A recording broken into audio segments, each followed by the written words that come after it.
in our thirst.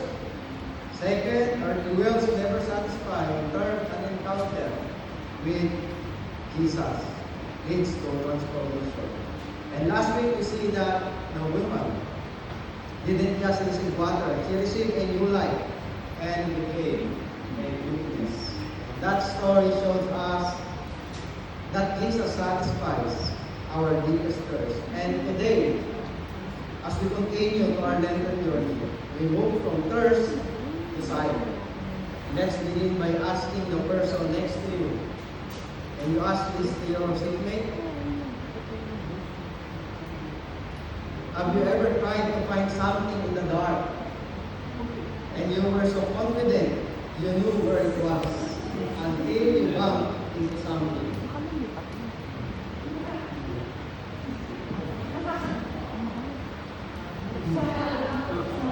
And that's picture that you can feel. Right? Did anyone realize I thought I could see, but I really couldn't. In many ways, that's how life can be spirituality. Sometimes we think we see clearly. We think we understand. We think we are okay until God shines His light and shows us what we couldn't see before. And today's Gospels in John chapter 9 teaches us that many people are not just thirsty, they are spiritually blind. And the question for us is, can people see what God is doing in our lives? Many times, we think we can see, but spiritually, we're not seeing clearly at all. This is exactly where our gospel begins. Let's now start with our first one. Recognizing our blindness. John chapter 1, verse 1 to 2 says, as he went along, he saw a man blind from birth. His disciples asked him, Rabbi, who sinned, this man or his parents, that he was born blind? Jesus is a man in this story who has been blind since birth. And immediately, people around him start asking questions. Who sinned? Why is this happening? But Jesus shifts the focus. He doesn't focus on the blame. He focuses on revelation. In verse 3, it says, neither this man nor his parents sinned, said Jesus. But this happened so that the works of God might be displayed in him. And then he says something powerful in verse 5. While I am the Word, I am the life of the world. In other words, without God, without Jesus, we are all in the dark. Spiritual blindness is not always obvious. It doesn't mean we are bad people. It simply means there are areas in our lives where we cannot see the truth clearly. Sometimes we don't recognize our own wrong attitude. Like, you serve, you show up, you do good, but you get offended when you're not appreciated. We can look right on the outside, but be wrong on the inside. You can do the right thing with the wrong heart. And spiritual blindness hides in good behavior. And when we don't recognize it, we start defending it. Sometimes we justify it instead of surrender. You gossip, but you call it concern. You hold a grudge, but call it boundaries. You compromise, but call it practical. We rename sin, so we don't have to repent. Remember that what you justify, you will never surrender. And if you keep explaining it, you'll never release it. And when our hearts are not surrendered, we slowly become destructive. Sometimes we miss God because we're distracted. Like you're in worship, but thinking about work. You're in church, but scrolling your phone. Look at your statement. God is moving, right? But your mind is somewhere else. Church, God's presence is available. Amen? But not always noticed. You can be here in the church and still miss the move of God. And distractions, the enemy of devotion. And over time, something more dangerous happens. Sometimes, we think we're okay, but we're not. You smile, you serve, and say, I'm good. But you stop praying. You stop seeking God. You stop feeling conviction. Church, you can function spiritually without being spiritually alive. You can look alive and still be guilty. Being busy for God is not the same as being close to God. Because when you're drifting, it's not always obvious to you, but it can be obvious to others. Have you ever had something on your face, maybe dirt or ink, and everyone else sees it except you? And you're just talking, smiling, feeling confident, and people are looking at you like, should I tell them or not? Until finally someone says, hey, you've got something in your face. And suddenly you realize, I didn't even know it was there. Experience like that. That's what spiritual blindness is like. There are things in our hearts, pride, bitterness, fear, hidden sin, that we don't even notice anymore until Jesus shines light on them. And sometimes we are more like the Pharisees than we want to admit. They were religious, they knew the scriptures, they were active in their faith, but when the light of the world stood right in front of them, they still couldn't see. Why?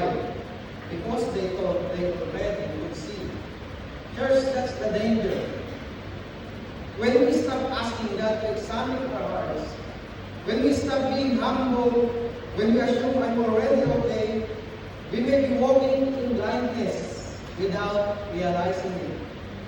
That's why this Lenten season is so important. Lenten is not just about giving up things, it's about opening our eyes. It's time to pray honestly. Lord, show me what I cannot see. Reveal what I've been ignoring. Help me see myself the way you see me. Because before Jesus heals, He first helps us recognize that we need healing.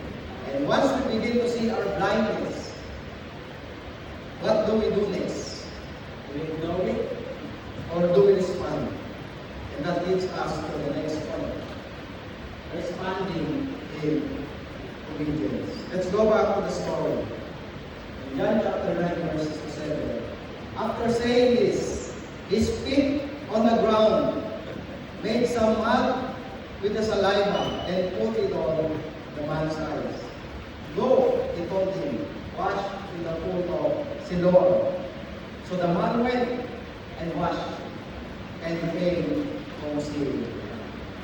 After Jesus sees the blind man, he does something unexpected. He spits on the ground, makes mud, puts it on the man's eyes.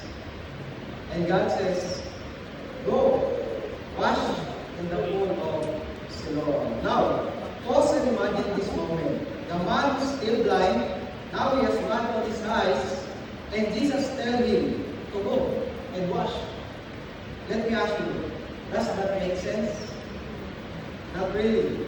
If I were that man, I might say, Lord, I'm already blind. Now you put mud on my eyes. Isn't that worse?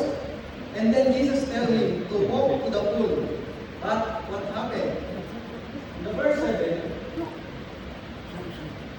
7 says, "Go," he told him, "wash in the pool of Siloam." So the man went and washed and came home singing. The man didn't argue. He didn't question. He didn't delay. He simply obeyed. And when he went and washed, he came back singing. Church, don't miss this. The miracle did not happen when Jesus spoke. The miracle happened when the man obeyed. Amen? This is like when a doctor gives you medicine, the doctor can diagnose you. The doctor can give you the prescription. But if you don't take it, nothing changes. Right? In the same way, God speaks to us. He shows us what needs to change. But healing begins when we act on His Word. Amen? Sometimes God is already speaking to us. Forgive that person, let go of that habit, spend time with me, trust in me. And we say, Lord, I think about it. Lord, not now. Lord, maybe later. But delayed obedience is still disobedience. Amen? Think about Naaman in the Old Testament. You know Naaman. In the 2 Kings chapter 5, he was a powerful man. But he had what? Leprosy. And the prophet told him, go wash in the Jordan River 7 times. And Naaman got offended. He said, why that river? It's dirty. We have better rivers back home. He almost missed his healing because he didn't like the instruction. But when he finally obeyed, he was healed. Sometimes God's instructions are simple. Amen? But our pride makes them difficult. Healing often begins with simple obedience. Not big, not complicated, just faithful obedience. In church, we don't need to understand everything. We just need to trust the one who is everything. Now, what is God asking you to do right now?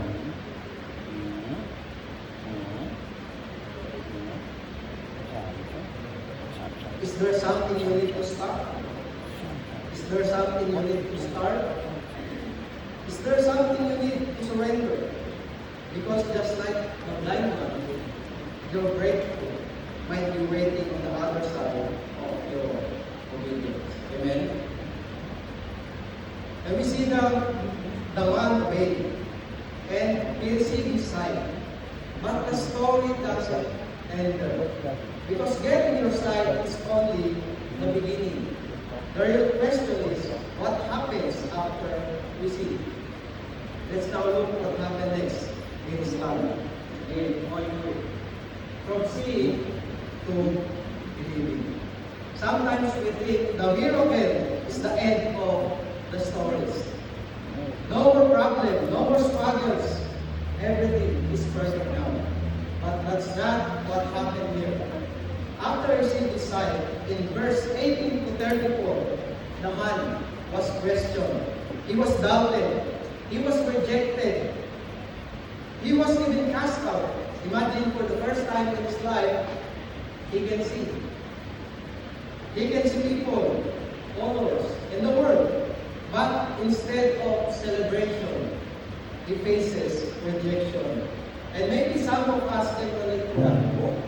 You finally start changing. You finally start choosing God. You finally begin to see clearly. And suddenly, not everyone understands you anymore. Not everyone supports you. Some people question you. Some people distance themselves. But here's the turning point of the story. When the man was cast out, Jesus came and found him. Church, don't miss that. When the world pushed him away, Jesus came closer. And Jesus asked him, "Do you believe in the Son of Man?" The man answered in verse 36, "Who is he, that I may believe in him?" And Jesus said, You have now seen him. He is the one speaking with you." And then the man says something powerful in verse 38. "Lord, I believe." And we worship him. This is the real hero. He didn't just receive physical sight. He received spiritual vision. He didn't just see the word. He saw Jesus. Some of us are here today. We've been trying to see on our own. We've been walking in confusion. We've been holding on to things we should let go of. We've been saying, "I'm okay." When deep inside, we're not. But today, Jesus is passing by. And just like that blind man, He sees you. Not just your situation, not just your struggles. He sees you. And He's inviting you. Not just to be here, but to truly see. Because true sight is not just about knowing the truth. It's not about hearing the word, coming to church. True sight is when you can say, "Lord, I believe." Amen? And not just believe, but worship, surrender, and follow Him. In the story, the Pharisees had sight but remained blind. The blind man had nothing but gained everything. So the question for us today is not, can you see? But rather, you truly see Jesus? Because this is the journey of them. From blindness to obedience to true sight. From darkness to light. From knowing about Jesus to encountering Him personally. And when you truly see Him, you won't just walk away the same. You will say like the man, "Lord, I believe," and in worship. Amen? Let's bow our head and pray. Lord Jesus, thank you for speaking to us today. And we admit that there are times we thought we could see, but we were walking in blindness. Blind to our weakness, blind to what we need to surrender, blind to what we are doing in our lives. So today, Lord, open our eyes. Help us see ourselves the way you see us. Show us what needs to change and give us the courage to respond. Teach us to obey you, even when it's uncomfortable, even when we don't fully understand. And bring us to the place where we can truly say, "Lord, I believe." Not just in words, but in how we live. As we continue this lengthy journey, change us, lead us, draw us closer to you, God. And when we live today, help us walk differently, with clearer vision, stronger faith, and hearts fully surrendered to you. Thank you, God. In Jesus' name, amen.